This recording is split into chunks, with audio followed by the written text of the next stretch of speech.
Dito naman kami sa favorite.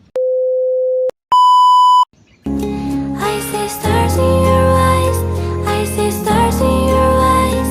I see stars in your eyes, baby. Oh, oh, oh, oh. 和你一起，我不再怀疑。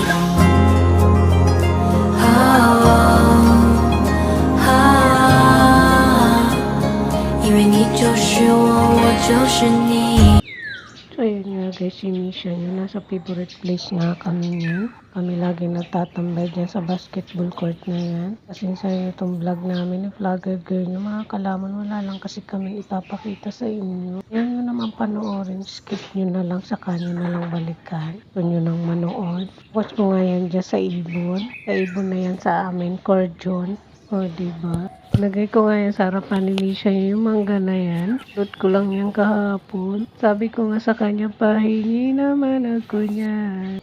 Tamang tanong nga sa dyan sa paligid mo. Pasensya na kayo kapatay ko to, Madam Pipo. Laki-laki yan. Ayun siya. Yung yellow ba? Tawag sa amin yan guys, kiyaw. Andito ba sa inyo guys sa Manila? Ano bang tawag yun? Kulay yellow bird.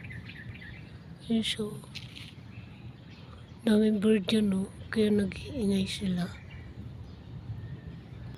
Tapos ayan si Masha nyo. Tingin-tingin nga yan dyan sa paligid niya. Saan kami nagtatambay ni Misha. Lang guys, thank you so much watching. Kahit pa ulit-ulit yung vlog namin ni Misha. Maraming salamat. Nandiyan pa rin kayo. Pinapanood niyo pa rin kami. Sana huwag kayo magsawa. Dahil malapit na kaming lumipad ni Misha nyo. Papuntang Beach. Akala mo naman galing abroad ako.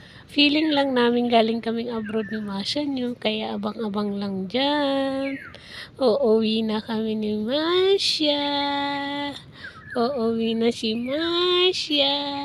O, diba? Misha, pero kailangan nyo man guys lumabas. Kasi hindi man yan pala pupo sa loob. Dito lang talaga siya sa labas niya. Kakalat ng lagim niya. Char. Tapos yung pusa doon. Huwag ka magpakita kay Masha. Ayan na nga, lumabas na nga yung kaaway ni vlogger girl nyo. Tamang tumakbo nga siya dyan. Parang sundalo nga siya dyan. O, yan nga si vlogger girl. Tamang nabidyoan ako dyan na asong nagpupupo sa kalye. Pero pinulot naman ng farm mom niya. Yan lang guys. Thank you so much watching. See you and good morning. Bye. Salamat po. Good morning.